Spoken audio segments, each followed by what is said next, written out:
मोल प्रभाज और मोलरता की व्याख्या। तो इस प्रश्न को हम डिटेल से देखेंगे। इसमें मोललता, नॉर्मलता, फॉर्मलता आदि जितने भी विलयन के गुण होते हैं वो इसमें आ जाएंगे। ये विलयन के सांद्रण को व्यक्त करने वाली विधियां। तो विलयन को कितने तरीके से सांद्रण को व्यक्त करते हैं ये हम देख लेते हैं। तो किसी विलयन का सांद्रण विलय की वह मात्रा है जो विलयन में किसी विशेष मात्रा में उपस्थित होती है। इसे व्यक्त करने की इकाइयां निम्न हैं। तो प्रतिशतता, जब विलयन के 100 भागों में, अब हम सबसे पहले बात कर लेते हैं परसेंटेज की। तो प्रतिशतता क्या है? जब विलयन के 100 भागों में विलेय पदार्थ की मात्रा प्रदर्शित की जाती है तो इस सांद्रण को प्रतिशतता कहते हैं। इसे पीपीएच पार्ट्स पर 100 भी कहते हैं। इसे निम्न 4 विधियों द्वारा व्यक्त किया जा सकता है।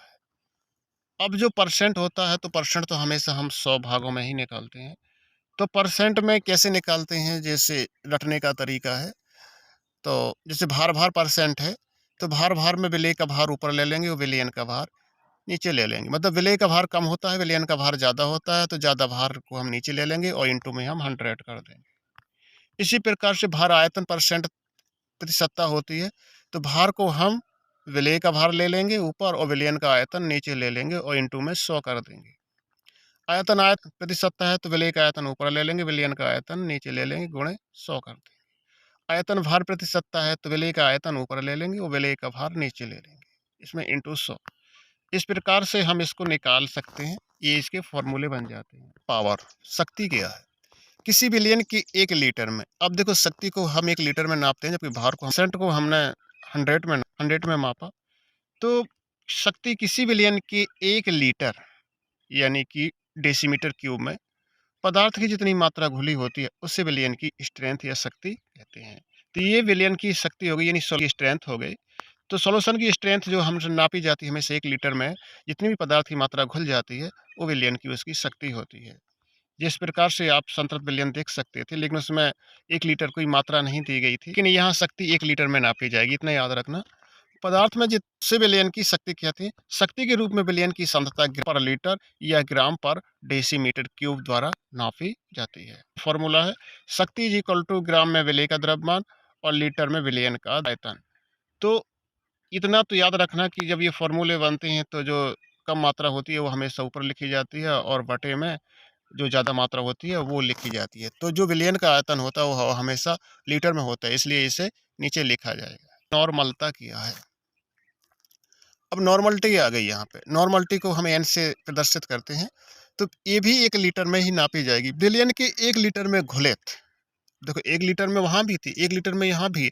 लेकिन याद रखने वाली सबसे बड़ी चीज़ ये है नॉर्मलता में कि विलयन की 1 लीटर में घुलित विलेय के ग्राम तुल्यांक, इसमें ग्राम तुल्यांक याद रखना है। ग्राम लीटर में घुलित विलेय के ग्राम तुल्यांक की संख्या, विलेय की ग्राम तुल्यांक की संख्या को विलयन की नॉर्मलता कहते हैं। विलयन की क्या कहते हैं? नॉर्मलता कहते हैं। तो नॉर्मलता की इकाई ग्राम तुल्यांक पर लीटर है और नॉर्मलता ताप के साथ प्रभावित होती है। नॉर्मलता होती है ताप के साथ प्रभावित होती है, यानी ताप से परिवर्तित होती है, क्योंकि यह आयतन से संबंधित है। एक क्या संबंधित है? यह आयतन से संबंधित होती है। जब एक विलयन का x गुना तनु किया जाता है तो इसकी नॉर्मलता x गुना हो जाती है। विलयन को जितना भी तनु किया जाए, तनु मतलब जितना भी इसमें पानी डाला जाए उतने ही गुना इसकी नॉर्मलता हो जाएगी। तो नॉर्मलता क्या? जितना भी पानी डाला जाए तो वह विलयन नॉर्मल होता चला जाएगा। तो जे गुना पानी डालेंगे वो जितना गुना तनु हो जाएगा। ये नॉर्मलता के सूत्र हैं, आप देख सकते हैं। ये क्या है? नॉर्मलता के सूत्र हैं। तो विलय के ग्राम तुल्यांकों की संख्या अपॉन विलयन का लीटर में आयतन। और दूसरा फॉर्मूला ये है विलय में ग्राम में विलय का भार और विलय का ग्राम तुल्यांक भार गुणे विलयन का लीटर में आता है। लीटर कितना होता है? 1000 ml। अगर ml कहेंगे तो विलयन के लीटर की जगह ml हो जाएगा। क्या हो जाएगा? ml हो जाएगा। प्रति लीटर विलयन में विलय का भार अपॉन विलय का ग्राम तुल्यांक।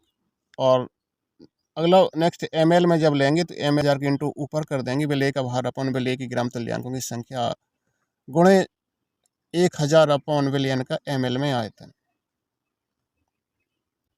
इस तरीके से ये फार्मूला है उनके। फार्मूला तब प्रयोग होते हैं जब कोई न्यूमेरिकल्स लगाया जाता है, न्यूमेरिकल्स को सॉल्व किया जाता है। तो ये फार्मूला भार गुणे घनत्व गुणे 10 अपन तुल्यांकी भार इस प्रकार से हम इनके फॉर्मूले प्रयोग करते हैं। देख लेते हैं मोलरता क्या है। मोलरता क्या है, तो ये हम मोलरता देख लेते हैं। मोलरता को एम से दिखाई देती है। किसी विलयन की मोलरता विलयन के प्रति लीटर में उपस्थित विलेय के मोलों की संख्या, तो जो मोलों की संख्या है विलयन के प्रति ml में मोलों की संख्या आती है। मोलरता क्या है कि 1 लीटर विलयन में उपस्थित मोलों की संख्या। तो मोलरता क्या है कि 1 लीटर विलयन में उपस्थित मोलों की संख्या को हम मोलरता कहते हैं। 1 लीटर विलयन में उपस्थित मोलों की संख्या को मोलरता कहते हैं। तो इस प्रकार से आप कॉपी पेन लेकर के बैठ जाया करें और जो भी ऐसी चीज़ें निकल के आया करें वो उसको तुरंत छाप लिया करें। तो 1 लीटर विलयन में उपस्थित मोलों की संख्या को हम मोलरता कहते हैं। फॉर्मूले हैं मोलरता के, वो ये हैं। एक फॉर्मूला ये है, एक फॉर्मूला ये है, एक फॉर्मूला ये है। वैसे ही है, सिर्फ इसमें हमें जहाँ ग्राम तुल्यांकों की संख्या थी वहाँ हम मोलों की संख्या इसमें यूज करेंगे।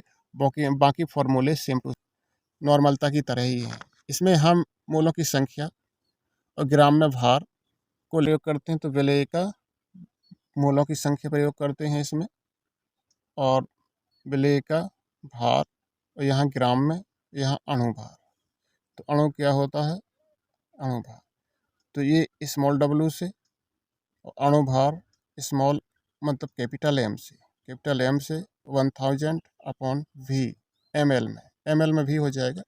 ए मोलों का आयतन हो जाएगा। तो ये वाला फॉर्मूला हो गया। तो मोलों की संख्या इसमें ये करते हैं, नॉर्मलता में यहाँ ग्राम तुल्यांकों की संख्या को यूज करते हैं। अब देख लेते हैं हम मोललता। अब ये मोललता है। मोललता क्या है, इसे स्मॉल m से प्रदर्शित करते हैं। तो यह क्या है कि यह है विलायक की, क्या होती है ये, विलायक की। तो यह विलायक के 1000 ग्राम में उपस्थित विलेय के मोलों की संख्या।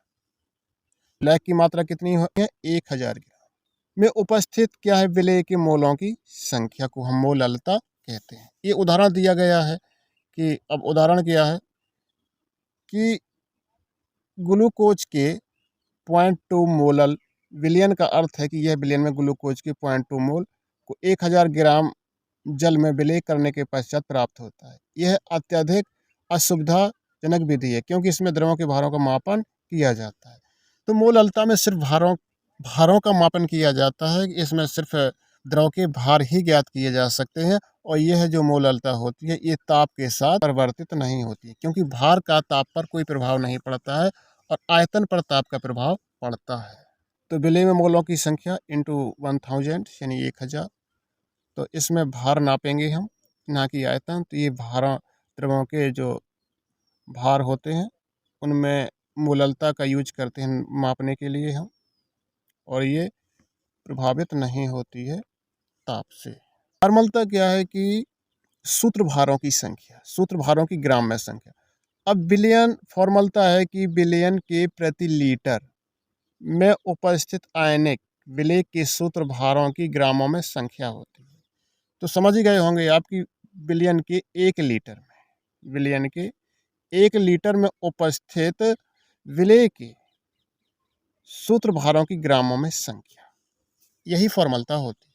तो फॉर्मलता की बस छोटी सी परिभाषा है, इतनी सी ही यहाँ तक, कि सूत्र भारों की संख्या ग्राम में लेते हैं, इसे हम फॉर्मलता कहते हैं। इसे F से प्रदर्शित करते हैं। अब इसके फॉर्मूले ये हैं, विलेय, और एक फार्मूला ये है। तो ये एग्जाम में एक फार्मूला लिख देना है आप, बस इस तरीके से फॉर्मूले हैं इसके।